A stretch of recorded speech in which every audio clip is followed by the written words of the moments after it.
Olá pessoal, muito bom dia, sejam bem-vindos ao informe diário de todas as manhãs, o Zambelli News. Estamos aqui de segunda a sexta a partir das 8h30 da manhã. O Ibovespa fechou em alta de 0,83%, retomando aí o patamar de 120 mil pontos, fechando aos 120.705 pontos, com o volume financeiro negociado de 34,29 bilhões de reais.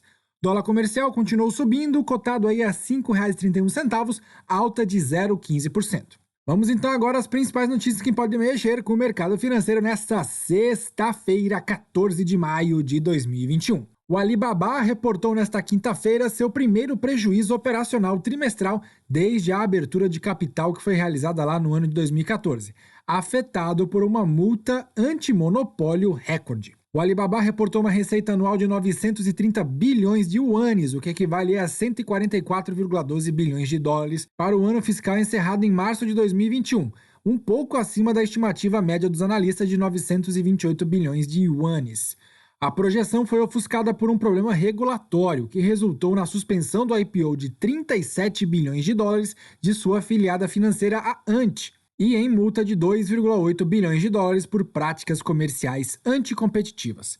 A multa levou a um prejuízo operacional de 7,6 bilhões de yuanes, o que equivale a quase 1,2 bilhão de dólares no quarto trimestre encerrado em 31 de março.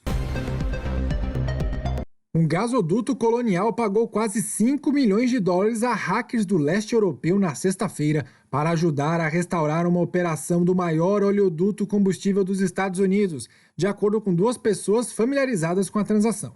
Anteriormente, a empresa afirmou que não havia intenção de pagar o resgate exigido pelos criminosos após um ataque ransomware que bloqueou a distribuição de gasolina e diesel na costa leste dos Estados Unidos. A empresa pagou o resgate em criptomoedas não resgatáveis horas após o ataque, ressaltando a imensa pressão enfrentada pela operadora com sede na Geórgia para fazer com que a gasolina e o combustível de aviação fluam novamente para as principais cidades da região. Assim que recebeu o pagamento, os hackers forneceram à operadora uma ferramenta para descriptografar o código que percorreu uma operação do oleoduto e restaurou a sua rede de computadores. A ferramenta era tão lenta que a empresa continuou usando seus próprios backups para ajudar a restaurar o sistema, disse uma pessoa familiarizada com os procedimentos. Um representante da Colonial não quis comentar.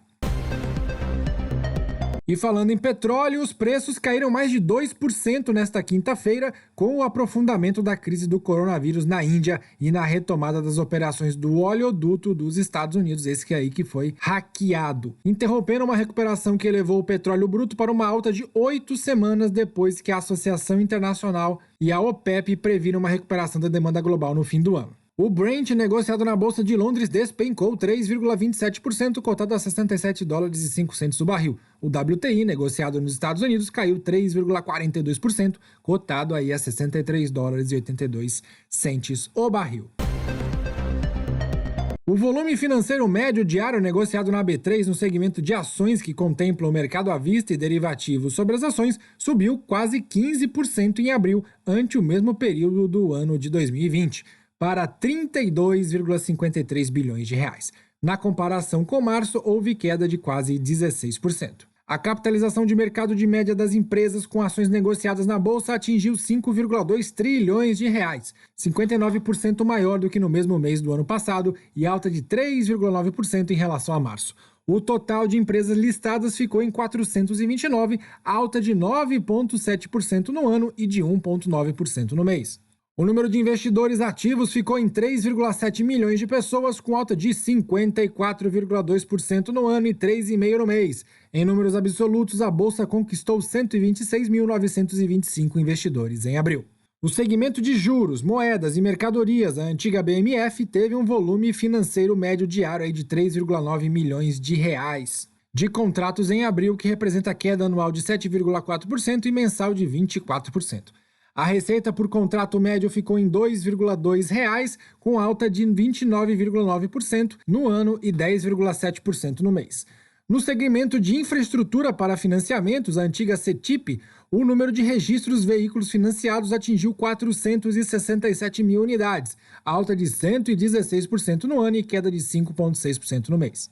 O segmento de balcão teve estoque de 3,6 trilhões na renda fixa, alta de 12,7% e estabilidade no mês. Nos derivativos, o estoque alcançou 4,9 trilhões, alta de 24,1% na mesma base de comparação, e aí a B3 sai lucrando bastante com esse aumento de volume.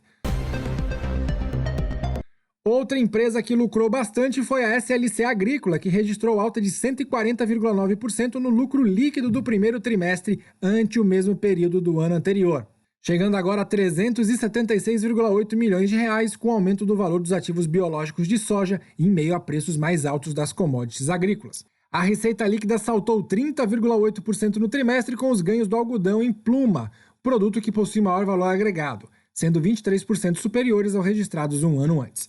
A geração de caixa operacional da companhia, medida pelo EBITDA ajustado, somou 272,5 milhões de reais, crescimento de 49,1% em relação ao mesmo período do ano passado. E este foi o nosso Zambelli News de hoje, pessoal. Boa sexta-feira, excelente final de semana e segunda-feira nós estamos de volta com o seu Zambelli News. Obrigado por assistir até aqui e até o próximo vídeo.